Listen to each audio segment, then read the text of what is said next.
48 Bharatiya Janata party, 22 आम आदमी party. Kejriwal, Manish Sisodia, Saurabh Bhardwaj, सारे के सारे केजरीवाल की टीम दिल्ली असेंबली चुनाव में हार चुकी है। क्या लगता है ऐसा क्यों हुआ? 2020 में जब दिल्ली के चुनाव हुए तो स्कोर 62-8 का था। 62 आम आदमी पार्टी और 8 बीजेपी। कांग्रेस सिफर, अब की बार भी कांग्रेस वही सिफर पे है। अब की बार में जो दिल्ली का चुनाव जो देखने को मिला उसमें ये है कि जो बाहरी दिल्ली है ना, उन्होंने बाजी पलट दी। दिल्ली सूबा जो बाहरी दिल्ली है, ग्रामीण। हाँ, भाजपा के 10 जाट एमएलए बने अब की बार, 10। वैसे तो 11 दिल्ली विधानसभा में 11 जाट एमएलए बैठेंगे। एक आम आदमी पार्टी के हैं, कात्यान, जो दिल्ली कैंट से है। बाकी 10 जो है वो बीजेपी से है। और सबसे बड़ा जाट चेहरा परवेश वर्मा, साहब सिंह वर्मा के बेटे, मुंडका से। लेकिन उन्होंने किसको हराया? दिल्ली के पूर्व सीएम अरविंद केजरीवाल, आम आदमी पार्टी के सुप्रीमो। और जिसके बाद कुमार विश्वास ने ट्वीट किया, स्वाति मालीवाल ने ट्वीट किया कि अहंकार तो रावण का भी नहीं चला था। और उन्होंने तो फोटो भी लगा रखे हैं। महाभारत का एक सीन दिखाया गया है जिसमें दुष्यंत जो है द्रौपदी का चीर हरण कर रहे हैं, वो फोटो लगाया हुआ है। और अरविंद केजरीवाल को नवीन जैन यहाँ के जो उनके पुराने साथी रहे हैं, सामाजिक कार्यकर्ता, कभी आम आदमी पार्टी के प्रदेश के अध्यक्ष भी होते थे, उन्होंने उनको दुर्योधन की संज्ञा दी है। रावण की नहीं दी उन्होंने कहा कि दुर्योधन है। यानी कि दुर्योधन ही असली कारण था महाभारत का। अगर दुर्योधन वो हट नहीं करता, अहंकारी नहीं होता, तो भाई भाइयों में भी आपस में झगड़ा नहीं होता, महाभारत का युद्ध कुरुक्षेत्र में नहीं होता। नवीन जैन ने तो ये कहा कि भाई मुझे दुख भी है कि जिस पार्टी को हमने बनाया, सपने देखे, सींचा, और उसका देखो आज क्या हाल हो गया। तो नवीन जैन ने यही तो कहा ना कि आम आदमी पार्टी का जन्म हुआ था संघर्ष के लिए, आम जनता के दुख दर्द के लिए, राजनीति बदलने के लिए, राजनीति का जो सिस्टम चला हुआ उसमें बदलाव लाने के लिए। लेकिन उनका, हालांकि उन्होंने ये भी कहा है कि 2020 तक अरविंद केजरीवाल ने अच्छे काम किए, बहुत अच्छे काम किए। 2020 के बाद उन्होंने अपने तेवर दिखाने शुरू किए। ये जो लिकर पॉलिसी बनाई उसमें वो खुद भी जेल में गए, बाकी लोग भी जेल में गए। देखो, ये इस पार्टी का जन्म जो ना, आम आदमी पार्टी का जन्म भ्रष्टाचार को खत्म करने के लिए हुआ था। इंडिया अगेंस्ट करप्शन की मूवमेंट पूरे देश में चली थी, अन्ना हजारे। और आखिर में इसका जो पतन हुआ ना दिल्ली में, वो भी भ्रष्टाचार के कारण ही हुआ। भ्रष्टाचार जो था, शराब घोटाला। लेकिन इसके ना कई और पहलू भी। आम आदमी पार्टी को जनता ने मैंडेट दिया, लेकिन भारतीय जनता पार्टी ने एलजी के माध्यम से कभी उनको काम करने ही नहीं दिया। ये भी एक सच्चाई है। ये सच्चाई है, इससे हम इसको इग्नोर नहीं कर सकते, आपकी बात को डिनाई नहीं कर सकते। लेकिन अरविंद केजरीवाल को ये शराब घोटाला, शराब की जो पॉलिसी बनाई, ये करने की क्या जरूरत थी जब जनता उनके साथ है? पूरे देश की जनता एक उम्मीद देखती थी कि बीजेपी का अगर विपक्ष में एक एंटी, जिसको बड़ा नेता मानते थे कि जो भाजपा में नरेंद्र मोदी को टक्कर दे सकता है, तो अरविंद केजरीवाल। एक टाइम आप देखोगे कि अरविंद केजरीवाल का नाम विपक्ष में सबसे ऊपर नाम उभर के आया था। तो जनता की भावनाएं थी ना, जनता की उम्मीदें थी ना। तो केजरीवाल वैसे तो हरियाणा के रहने वाले हैं, और पिछले दिन हरियाणा को लेकर एक कंट्रोवर्सी भी हुई कि यमुना में जो पानी आ रहा उसमें जहर मिला दिया दिल्ली के लोगों को मारने की। बीजेपी ने उसी को मुद्दा बनाया और उसी के मुद्दे में उसको घेरते हुए चित कर दिया। वैसा ऐसा कहते हैं कि आम आदमी पार्टी का आईटी सेल जो है बीजेपी से भी एडवांस है, लेकिन बीजेपी जब जनता जनार्दन जब अपना डिसीजन सुनाते हैं तो आईटी सेल और ये सब चीजें फेल हो जाती है। लेकिन इस बार झुग्गी झोपड़ी वालों ने दिया नहीं पर केजरीवाल को, क्योंकि उनको शायद ये समझ में आ गया था।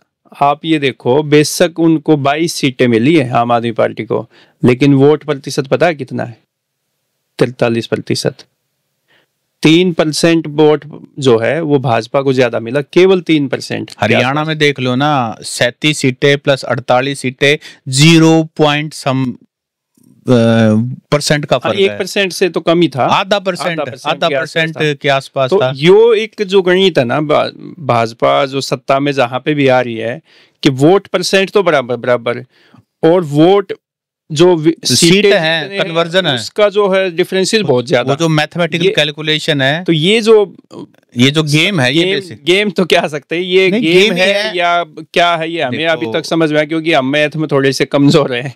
नहीं, ये जो गणित है, ये तो सांख्यिकी विभाग जो है या मैथ जिसका ठीक है, वही आदमी इसमें हेर फेर बता सकते हैं कैसे होता है, क्या होता है। इंडिपेंडेंस से लेकर के कांग्रेस ने राज किया, उनको भी लगता था हम सुधारेंगे, जनता ने इलाज कर दिया।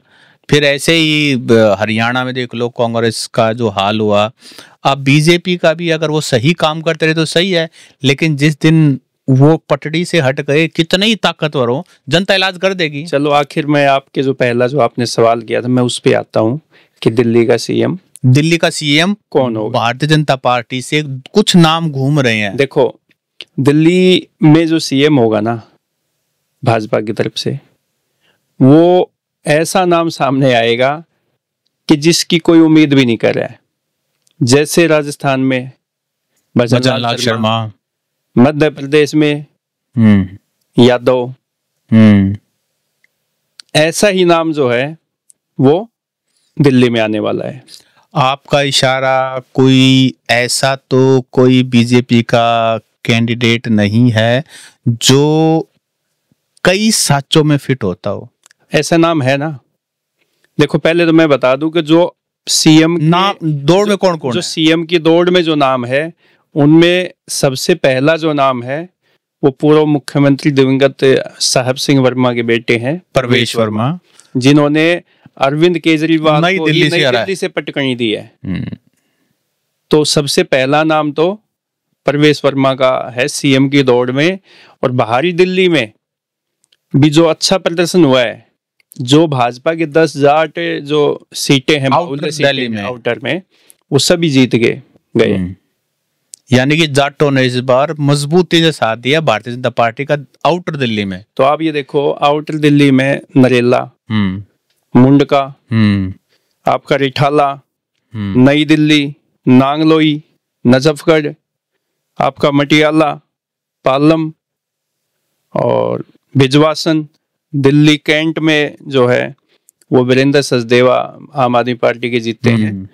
और तिमारपुर, ये 11 विधानसभा सीटें हैं, जिसमें से 10 बीजेपी के खाते में, सभी जाट बाबू। यानी कि इस बार हरियाणा के जाटों के बाद दिल्ली के जाटों ने खुल करके बीजेपी का साथ दिया, जबरदस्त। तो पहले नाम पे सीएम तो इनाम के हकदार हैं, बिल्कुल, क्यों नहीं है। और प्रवेश वर्मा तो वैसे भी भाजपा की गुड बुक में है, आला कमान की। जिस तरीके का उनका वो प्रचार का रहता है, कैंपेनिंग में उसका एग्रेसिव जो रहते हैं, वो भाजपा के साचे में फिट भी बैठते हैं। देखो, भाजपा की दुकान में वो हर तरह का सामान रखते हैं, इस तरह के भी रखते हैं।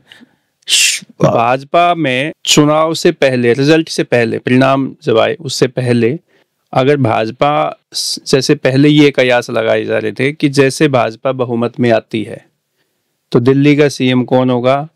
अनुसूचित जाति से अगर किसी को प्राथमिकता दी जाती है तो दुष्यंत गौतम को। वो तो हार गए चुनाव, वो चुनाव हार गए। फिर उनका नाम आना था रमेश बिदूड़ी का, वो भी हार गए, वो भी चुनाव हार गए। वो आतिशी सिंह ने हरा दिया उनको, आतिशी से चुनाव हार गया आम आदमी पार्टी की जो सीएम रही है। फिर नाम आता था वीरेंद्र सचदेवा का। अब जो दिल्ली बीजेपी के प्रमुख बीजेपी के जो अध्यक्ष हैं वीरेंद्र सचदेवा, वो भी सीएम की दौड़ में है। अगर पंजाबी जाति को प्राथमिकता दी जाती है, पंजाबी चेहरे को आगे किया जाता है, तो वीरेंद्र सचदेवा इनमें से एक है। तो दूसरा जो है सीएम की दौड़ में वीरेंद्र सचदेवा है, ठीक है। तीसरे नंबर पे आती रेखा गुप्ता, लेकिन रेखा गुप्ता उतनी मजबूत नहीं है जितना सीएम की दौड़ में नाम तो चला हुआ है, लेकिन उतना मजबूती के साथ उनको नहीं कह सकते कि वो सीएम की दौड़ में आ जाएंगी। लेकिन आजकल एक ये बड़ा ट्रेंड है कि जो मजबूत नेता नहीं है उसी को मुखिया बना दो, आप चीफ मिनिस्टर बना दो, ताकि हाई कमांड को उसको कंट्रोल करने में आसानी हो। देखो, मैं आपको बता दूं, विजेंद्र गुप्ता जो है, जो रोहिणी से जीते हैं और बहुत बड़े मार्जिन से जीते हैं, ये भी सीएम का चेहरा हो सकते हैं। बनिया समाज से संबंध रखते हैं, रेखा गुप्ता भी वैसे बनिया समाज से ही है, लेकिन इनसे हावी जो है वो वीरेंद्र गुप्ता है। उनका नाम जो है वो सीएम की दौड़ में। लेकिन मैं अब जो एक नाम आपके सामने लेने वाला हूं वो है सरप्राइजिंग सीएम का नाम, और उनके जो चांस है वो सबसे ज्यादा है। इसके पीछे का गणित आप देखोगे या भाजपा की रणनीति आप देखोगे, उनमें वो सारे जो साचे हैं ना, उनमें फिट बैठता है। और उनका नाम है, राजौरी गार्डन से जीते हैं जो मनजिंदर सिंह सिरसा।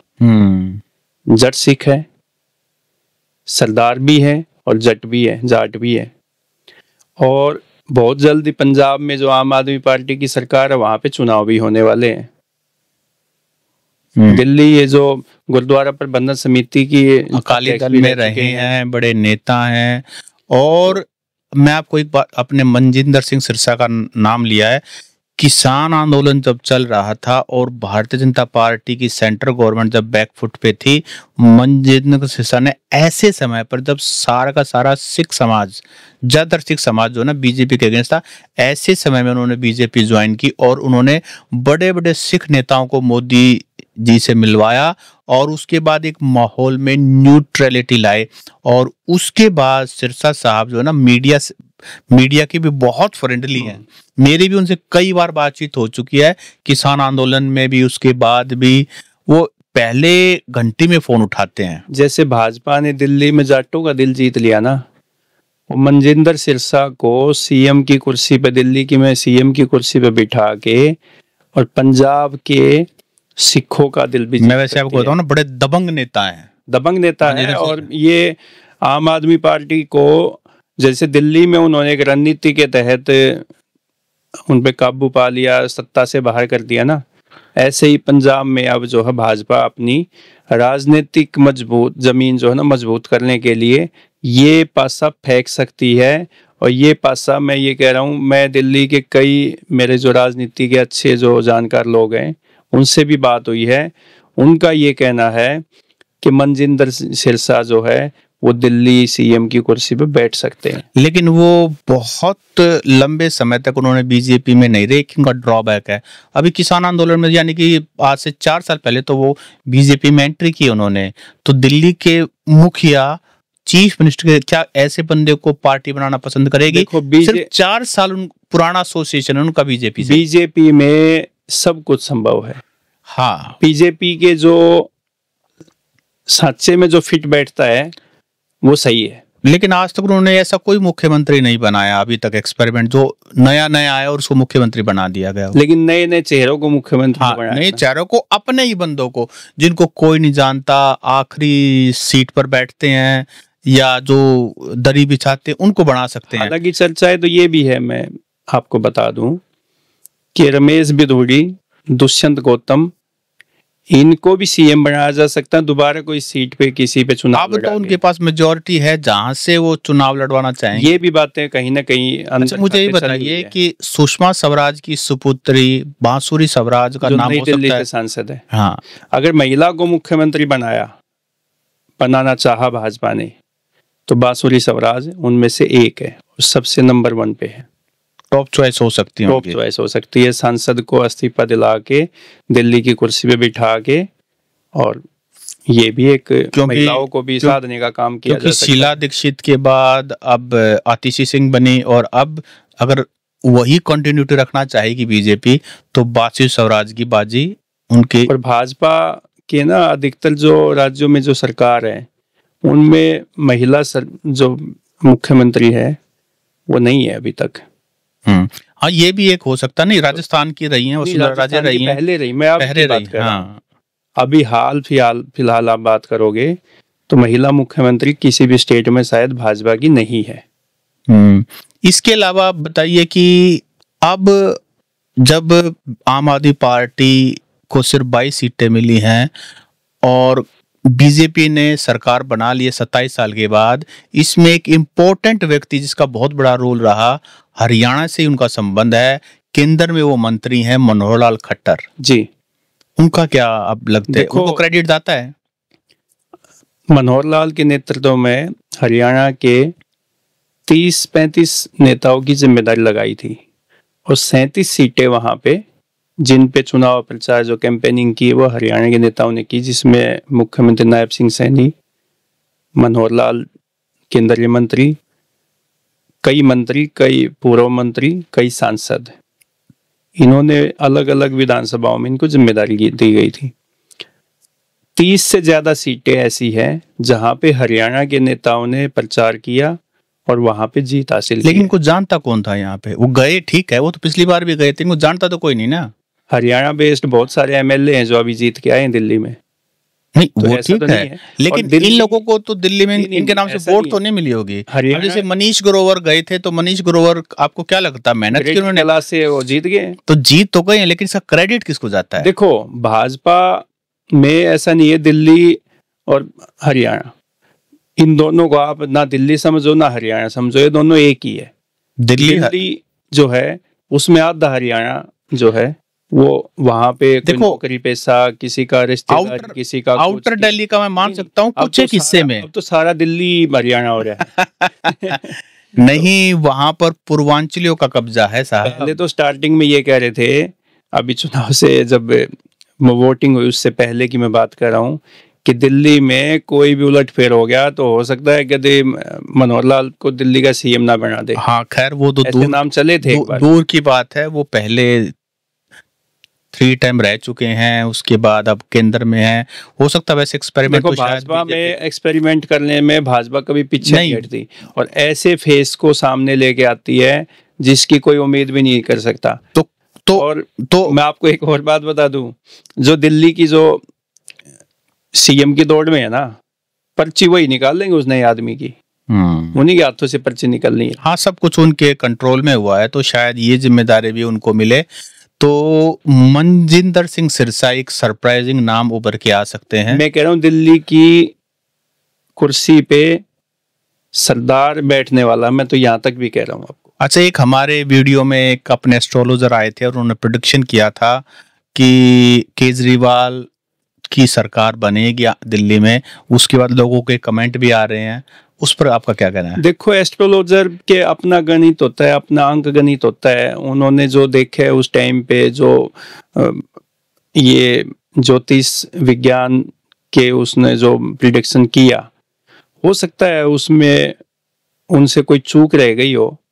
और ये तो देखो अप डाउन होता ही रहता है, 100% तो कोई भी सच नहीं हो सकता। तो हम उसको एक उनकी इस बात को लेके उनको हम ये पूरा दोष उन्हीं पर थोप दें कि भाई उनका तो से जो काम किया वो सारा ही। अब ये बताओ, ये तो ज्योतिष विज्ञान की बात कर रहे हैं आप, हरियाणा में क्या हुआ?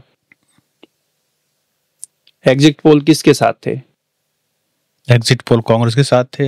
बना कौन? जनता, मीडिया की सारी रिपोर्ट जनता के साथ ही, जनता की सारे सेंटिमेंट एंटी बीजेपी था। तो उसने तो ज्योतिष विज्ञान के गणित लगा के ही अपना विश्लेषण दिया था कि कौन बन सकता कौन नहीं बन सकता। जब जनता का मन, जनता का जो जनमत जो आप जो कह रहे हैं, और एक वो एग्जिट पोल है, वो तो सब जनता से पूछ के ही तो बनाया जाता है। जब वही फेल हो गया तो ज्योतिष विज्ञान तो चलो फिर भी हम कुछ लोग इसमें विश्वास करते हैं, कुछ लोग विश्वास नहीं करते।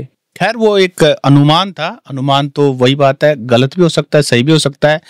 तो हमारे ऑडियंस भी इसको कमेंट करके बताएं कि दिल्ली का मुख्यमंत्री कौन हो सकता है।